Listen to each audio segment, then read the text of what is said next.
Saudações, nobres ouvintes, podcast Sem Esperança. Vocês devem conhecer uma pessoa que bate em um aquário, dá batidas no aquário, mesmo avisando que que não é para bater. Ou então joga alimentos para os animais, os provocas em zoológicos, ou então quando estão em gaiolas, em exibições, certo? Unicamente esperando que esse animal tenha uma reação e faça alguma coisa de esses animais façam algo, digamos assim, que surpreenda elas, certo? São pessoas que são limitadas do ponto de vista de conhecimento, tanto teórico quanto da capacidade mesmo de cognição, certo? E no sentido de cognição mesmo, na capacidade de aprender coisas novas, de contemplar o que eu falei em outros vídeos, como o daqui, o que se é o belo, e que precisa muito forçosamente entender o sublime. E é o escopo desse tipo de gente que eu vou falar da ideia de não queimar vela com mal defunto, e se poupar, certo? Nós vivemos, principalmente no Brasil, um momento de polarização ideológica. Não vou dizer apenas política, mas ideológica. Porque é onde tudo acaba virando de um lado uns contra os outros, certo? Dizem que o brasileiro, como um homem cordial, ao se dizer não, se faz um grande inimigo. E é nesse caso, no contexto desse tipo de pessoa, que se encontra a verdade nessa frase, certo? Essa polarização, digamos assim, não acontece pelo menos apenas no Brasil. Existe também em outros países. E existem gente que explora nisso, como nichos de mercados, nichos políticos e por aí vai, certo? E o que eu quero dizer com isso? Basicamente, para reduzir e trazer ao nosso mundinho, a nossa quebrada latino-brasileira, é o seguinte: basicamente, quando se tem ou o pessoal que faz o L, ou o pessoal que é fascista e por aí vai, certo? Bom, esse tipo de pessoa que reduz as pessoas a isso, são pessoas a serem, digamos assim, deixadas de lado em discussões, certo? A não ser que seja entre elas. E aí elas se degladiam e entram em conflito, e aí é como aquela música trecho da música dos Mamonas, Uma Linda Mulher, onde diz: dá um prato de trigo para aqueles tigres, ver os bichos brigando é legal que só, certo? Que é a ideia disso, certo? É gente que não tem uma capacidade de montar uma argumentação ou então de aprender com outra pessoa, com o que seja diferente. Então, por isso, ela acaba sempre indo para o embate. Ela sempre está armada, certo? Então, assim, é por isso que eu digo que você deve estar preparado. E isso daí não se cobre apenas de gente, digamos assim, do populacho, o cidadão acebolado. Até gente diferenciada, digamos assim, também tem essa mentalidade. E eu acredito que quem está me ouvindo agora possa indicar alguém. Como no caso da pessoa da vitrine ou da jaulinha dos animais, sabe indicar alguém que reduz, independente da grandeza, se for um fidalgo, digamos assim, alguém de relevância, ou um cidadão acebolado, alguém que faz esse tipo de reducionismo, certo? Digo isso porque essa gente está basicamente movida a estímulos, certo? Por exemplo, eles olham pro aquário do peixinho, os peixinhos, e acham aquilo entediante. Não tem ação, não tem movimento. É só um peixe boiando, nada. Enquanto uma pessoa com uma capacidade já maior de contemplação, como eu disse, de entender o belo, ou até de fazer do sublime o belo, encontrar no sublime o belo, essa pessoa, ela é brutalizada, é bruta em si mesmo, e de difícil lapidação, tá? Então, por isso, talvez seja dispendioso e do ponto de vista pessoal mesmo, você ter com essa pessoa seja simplesmente perda de tempo, certo? Cansativo, dispendioso. E voltando, só sendo essa pessoa baseada em estímulos, sendo essa pessoa baseada em estímulos, ela vai ou agir ou reagir. Ela não tem a capacidade de, por exemplo, sentar-se a bunda e ouvir. E, na medida do possível, responder. Certo? Mas de modo construtivo ou a combater de modo de igual nível ou superior a outra pessoa, o interlocutor. Não, ela vai reduzir ela e vai reduzir a pessoa ao nível dela, ao nível baixo dela, pequeno dela, certo? Por exemplo, a pessoa fala de outro modo e essa pessoa que como eu disse, ela é baseada em estímulos, ela está basicamente esperando o momento, ouvindo, mas com o sentido de responder, certo? Só para dar uma resposta e a resposta já está pronta, certo? E vocês já podem imaginar quais tipos de pessoas. Para ficar citando gente de ambos os lados, no caso do Brasil, já que infelizmente se polarizou tudo, e quem é não, ou indiferente ou é contra os dois modelos, né, que é o bolsonarismo e o petismo,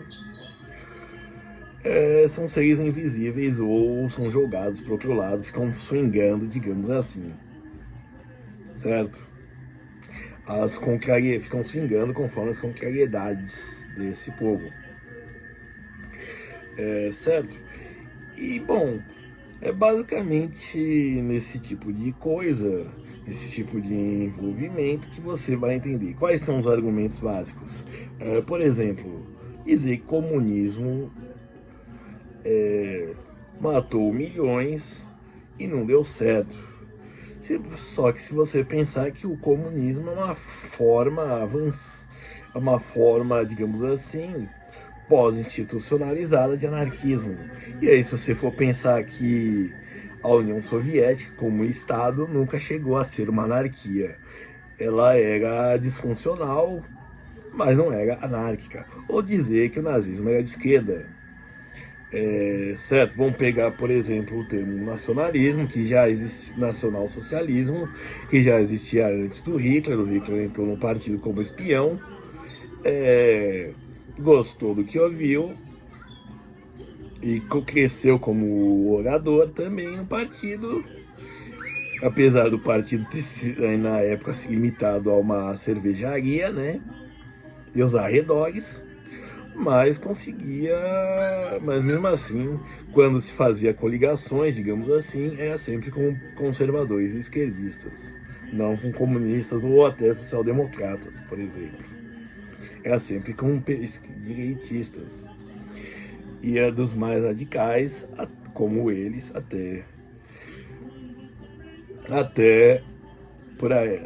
por exemplo, até os cristãos e por aí vai, certo? e monarquistas, por exemplo.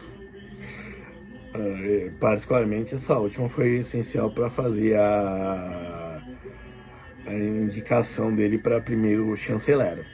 Bom, mas voltando.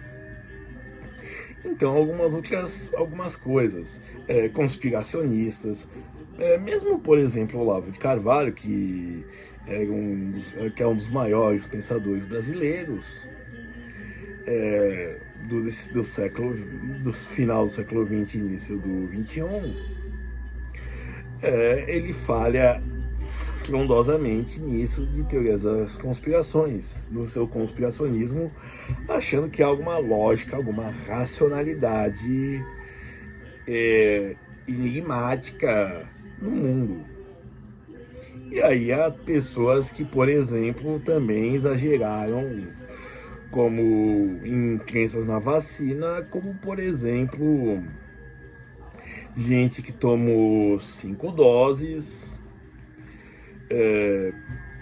pegou a doença com os mesmos sintomas, a Covid, com os mesmos sintomas, e disse que continuará usando máscaras e acreditou que poderia ser pior sem as 5 doses, certo?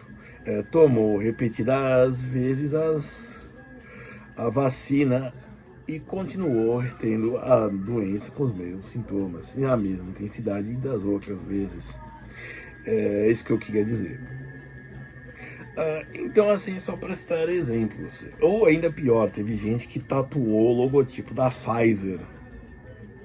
Gente que tatuou o lugar onde foi aplicada a vacina. Certo?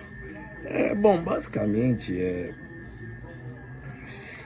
vai se dizer que são extremistas, certo? Extremistas, mas não, até extremistas têm uma fundamentação teórica. Isso daí é, no melhor das hipóteses, uma militância, no caso, militância às vezes de nada, vai no flow, no fluxo da situação. E eu digo isso porque, como eu disse, são baseados em estímulos, certo? Eles não ouvem um discurso, não pegam uma temática e conseguem elaborar aquilo que dizem. E aí, nesse elaborar, entender e elaborar, tirar ideias daquilo e ver as falhas desse pensamento.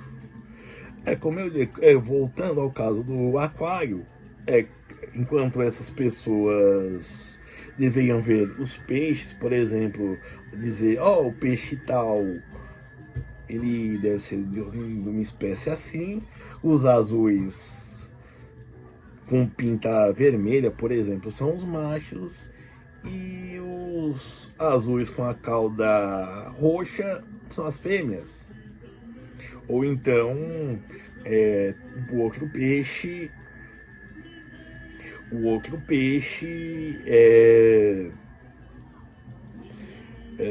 tem numa certa idade, ele tem as guelras mais abertas e esse tem as guelras mais infinitas, mais fechadas, indicando que ele é novo. Não, ele precisa ver, por exemplo, bater para assustar os peixes e dispersá-los, certo? Porque é um estímulo. Ele faz aquela ação e disso tem-se uma reação. E nisso é uma pessoa extremamente sofredora, no sentido de que ela precisa estar sempre sendo estimulada, certo? Ela está sempre insatisfeita. Por quê? Porque o que sacia ela, que é essa ou ação ou essa reação, precisa constantemente de estímulo, certo? E hoje o campo da política, o campo das ciências, o campo de tudo, principalmente com a internet, hoje temos o que é algo benéfico, acaba ficando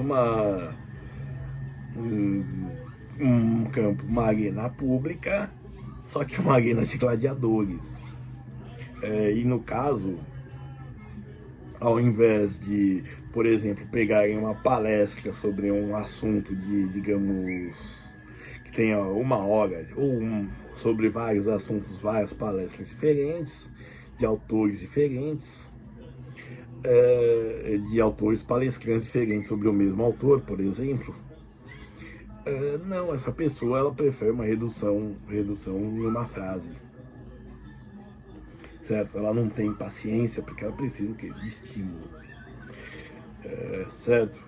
Estímulo, senão ela fica extremamente sôfrega, estará sempre angustiada, certo?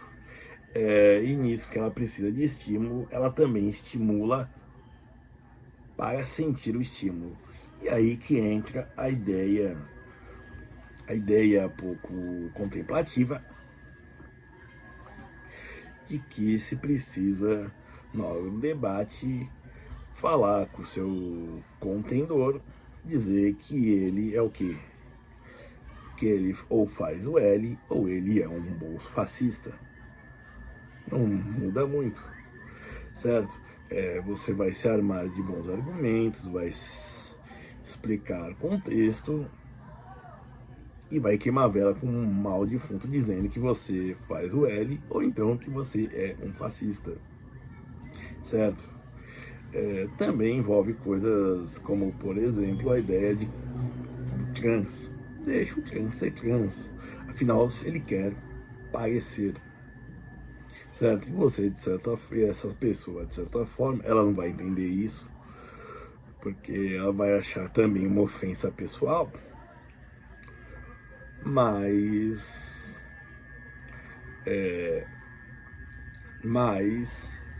ela também precisa parecer com algo. E no caso é parecer com alguém que tenha razão. Obrigado.